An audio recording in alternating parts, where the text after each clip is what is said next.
Hi everyone, welcome again to our new session. In this session, I will explain you how to create or how to prepare test strategy document. So whenever we are working with any big project or MNC project with several organizations are involved or several stakeholders are involved, in that case test strategy will plays a very important role. So in test strategy documents, we are defining each and every scope of the testing and how we are going to execute, then which all tools we are going to use, approaches which we are going to use. So each and every things are available in detail. So from whoever is want to have a look on the test strategy, they can have a look on this, and if they want any modification on that test strategy or in the test tool or any part of the document, they can suggest it for that, because this document is also go through with the approval phases. That approval is consist of product owner or the stakeholders or the end user who is going to use that. So it's very important before starting that test case, test strategy should be created and get it approved with the owner. So before starting with this, if you are new to this channel, consider subscribing and pressing bell icon for the further updates. Here we go with the test strategy document. So as you can see, I am going to use Word document for preparation. It's totally dependent on you. If you want to create on the PPT, you can. Otherwise, with Word document is also okay to go ahead with that. So here we have to mention the project name, on which project or which application you are going to test, and the test strategy is prepared for which project. You have to mention here the test strategy document. Revision history. So once you have created your strategy document, that always have some modification with different owners.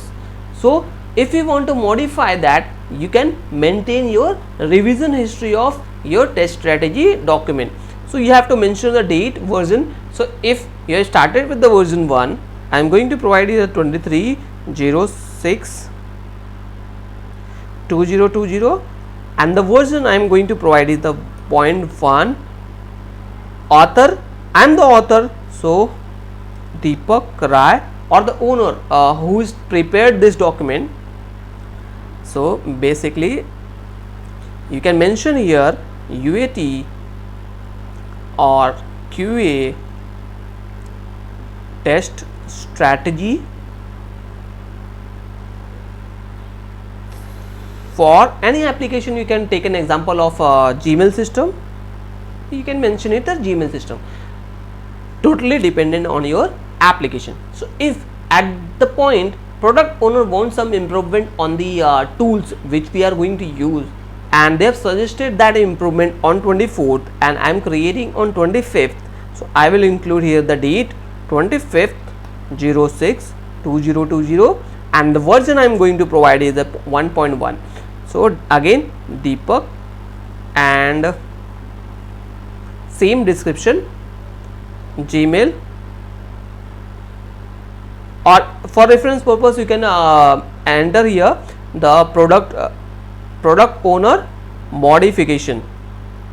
So whatever modification they have suggested, after modification you can maintain your version. Let's move to the next part. Next part is definitely going to be have a big milestone for table creation. So whenever we are working with the large number of pages and large content, it's always recommended to use your index. Index will highlight which all components are available on which page number. So that will help the person who is reading that document for reference purpose, or if you want to have a look on the particular document, they will just click on that and go to that page. After going that page, he or she will able to see the document detail. So totally table of contents of the index is totally dependent on what all data you have in your test strategy document. Next, scope. So scope is a very important part whenever you are preparing for the document. If you want to test the complete functionality, you can include that as well. So it defines parameters like who will review the document, who will approve the document, testing activities carried out with timelines. Next, enter scope of your testing.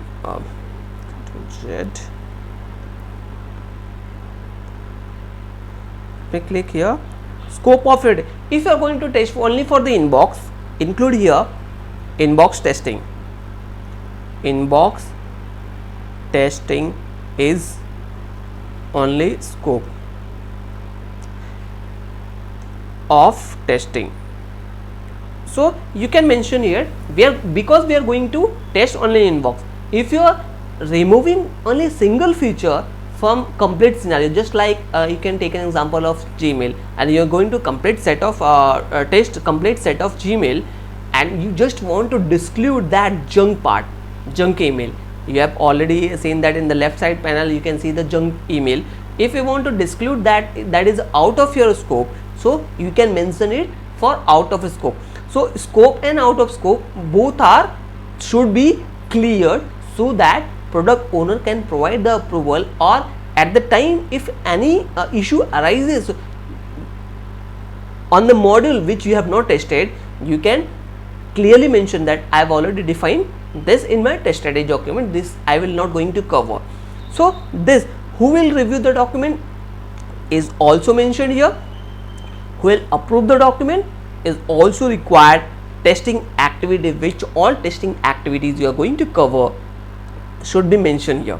So just like if performance testing is not in your scope, so you can not in scope, so you can mention here not in scope, like performance and load testing. In scope we can mention here regression, smoke and functionality. So functionality will include all the features. So by this way you can define your scope and in scope, which all tools you are going to use. That is also, if in some part is required, you can add it. Let's move to the next content.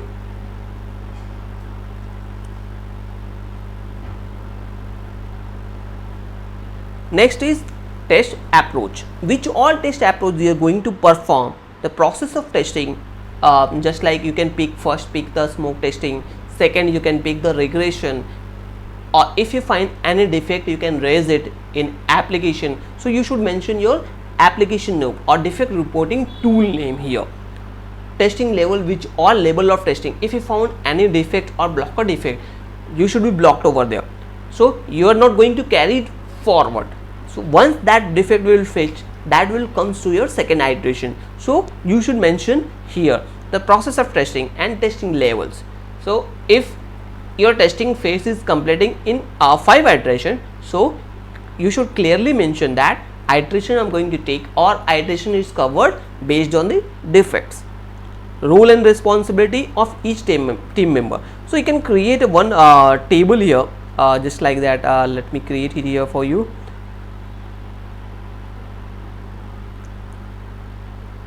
I am going to create only 3. Tester name, that is the name of the tester. Module, which all module he is going to test. Time and responsibility. So you can include the data here, just like if I am the tester, so my name should be here. Module, just like I am taking only inbox functionality, inbox. Time, 1 days or 2 days, or in you can mention in hours. So 8 hours. 8 hours is the total time to be needed for testing inbox functionality. Responsibility, all complete functionality testing of inbox.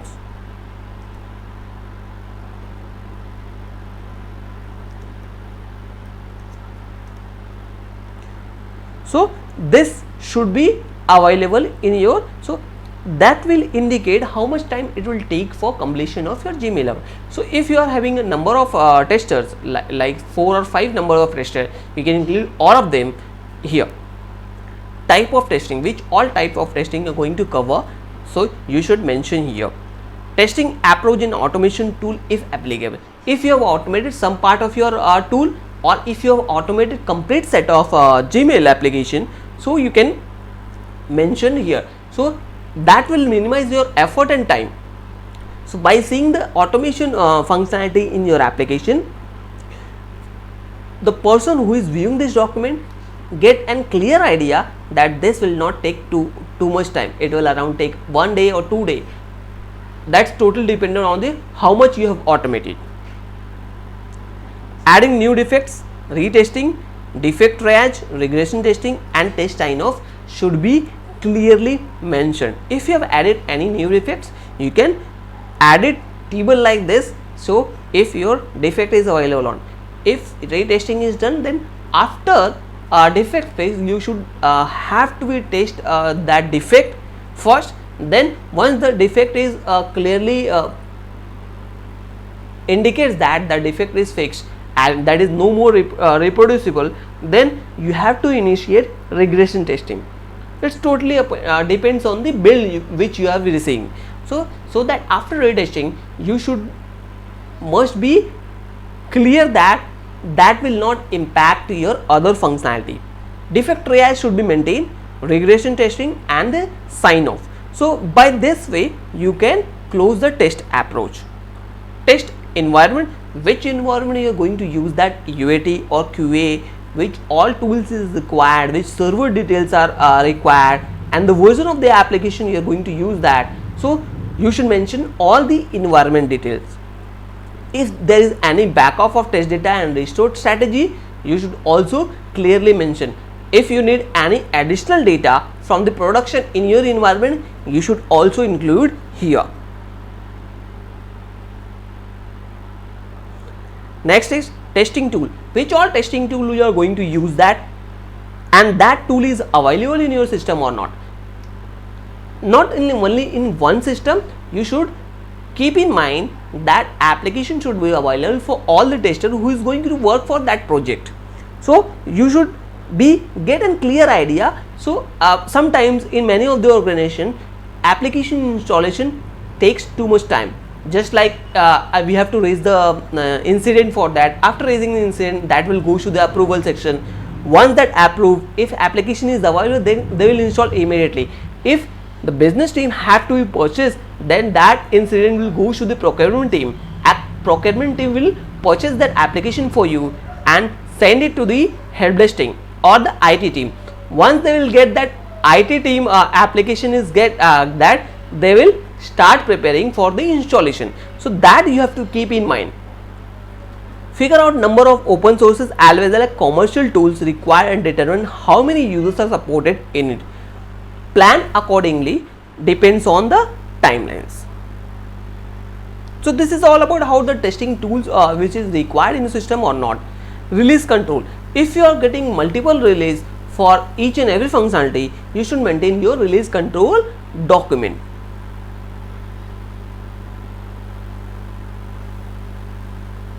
Risk analysis. So risk analysis and very important part whenever we are getting the builds for the testing. So that will risk have server down. If server down is happen or any data is not available or any defect is arising, that will going to be definitely tracked or that will going to be definitely impact on your timelines. So if you are getting this type of requirement, you should be clear that